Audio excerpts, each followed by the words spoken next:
So today, let us discuss the leadership and the human behavior in the workplace. What leaders must know: as a leader, you have a responsibility to set an example. This is because whether you like it or not, people are watching you and very often modeling themselves on your behavior. Leaders can be defined as the ability of the management to make sound decisions and inspire others perform well. It is the process of directing towards the behavior of others towards achieving a common goal. In short, leadership is getting things done through others. So, as a leader, you have to be a role model.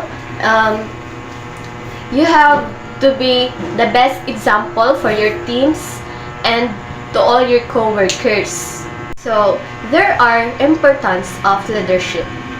Leadership is very important in a firm as it leads higher performance by the team members. It improves motivation and morale within the members and helps to respond the change leader versus manager. So a leader is someone who follow people or someone who guides or direct others. So while a manager is someone who is responsible for directing and controlling work and staff in an organization or of a department within it. So the main difference between the two is that a leader works by, for example, while a manager dictates expectations. If a manager goes against the rules, that will tarnish his position as a manager. If a leader goes against the example he or she is trying to set, that will be seen as a setback following for a few subtle differences between the two. A leader is an innovator and creator, whereas a manager is a commander. A leader cannot be a manager, but the opposite is possible. A manager is more than a leader. A leader does what is right, while a manager makes things right. A leader deals with change, whereas a manager plans for a change. A leader gives direction to do some things, whereas the manager plans for everything that is to be done. A leader encourages people, whereas manager controls people. The core leadership skills needed in every career. While there may not be a single definite leadership skills list, at CCL we believe that every leader, regardless of role, should master these core leadership skills. The fundamental four leadership skills are: first, self-awareness; second, communication; third, influence; and fourth, learning agility. First is self-awareness. This means simply understanding your strengths and weaknesses, but gaining self-awareness is anything but simple. Self-awareness is one of the critical leadership skills for ongoing and long-term effectiveness as a leader. Self-awareness is the ability to recognize and understand one's own thoughts, feelings, and actions. It involves being conscious of your own identity, values, and impact on others, contributing to a deeper understanding of oneself. Communication. It's one of the most basic across-the-board leadership skills all of us need to develop and refine during our careers. Communicating information and ideas is consistently rated among the most important skills for leaders to be successful. In the context of leadership, communicating information and ideas means effectively conveying thoughts, plans, and messages to others in a clear, understandable, and inspiring manner. This skills is crucial for building trust, aligning team members, and achieving organizational goals. Third is influence.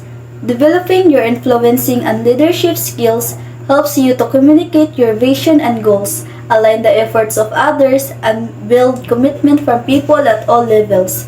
Ultimately, influencing allows you to get things done and achieve desirable outcomes. In the context of leadership, influence refers to the ability to persuade, guide and motivate others to support and contribute to a shared vision or goal. Developing influence involves gaining trust, effectively communicating, and inspiring others to take action. Fourth is learning agility. You need the ability to constantly be in a learning mode, to value and seek out the lessons of experience, to develop as leaders and as people. We need to be active learners. This involves recognizing when new behaviors, leadership skills, or attitudes are needed and accepting responsibility for developing them. Learning agility in the context of leadership refers to the capability to adapt and grow by actively seeking and applying new knowledge, skills, and perspective. It involves a continuous commitment to learning from experiences, both successes and failures, and being open to acquiring new competences as needed. Next is there are the top 6 rules for leadership networking. So first is be sincere. Networking is not a play for getting you away. If you earn reputation as someone who thinks but doesn't give, who uses information inappropriately, or who breaks confidence, your networks will shut down. So, second is share resources. As a leader, having resources such as information, services, and success will build your leadership network through give and take. Give and take. Reciprocity, because it is important. Become skilled at resource bartering, know your assets, and share them appropriately.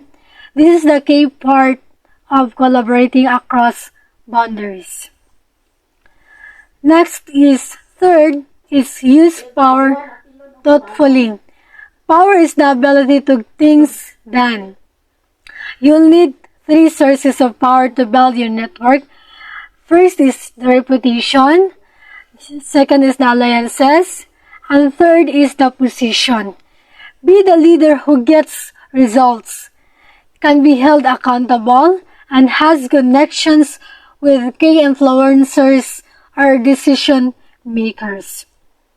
Fourth, communicate skillfully. Communication is important for others, of what I've said before. Communicate in what that build awareness of your needs and your assets. If you can make others aware of what you can offer and what you need in order to accomplish goals, your networking strategies will be ineffective. So fifth, negotiate skillfully. So, effective negotiators know when to push hard and back off. So, when to share information and when to hold back. When to swap resources and when to trade shorter term outcomes for long-term goal. Lastly is learn to manage conflict. So you are a leader, so you have to manage the conflict of your members and the problems behind your organization. So learn skills for resolving conflict. So when conflict occurs within your network, try to appreciate the opposing view. Look for points for mutual agreement, and express your position in on a way that's helpful to resolving that conflict. That's all. That concludes our report. Thank you for listening.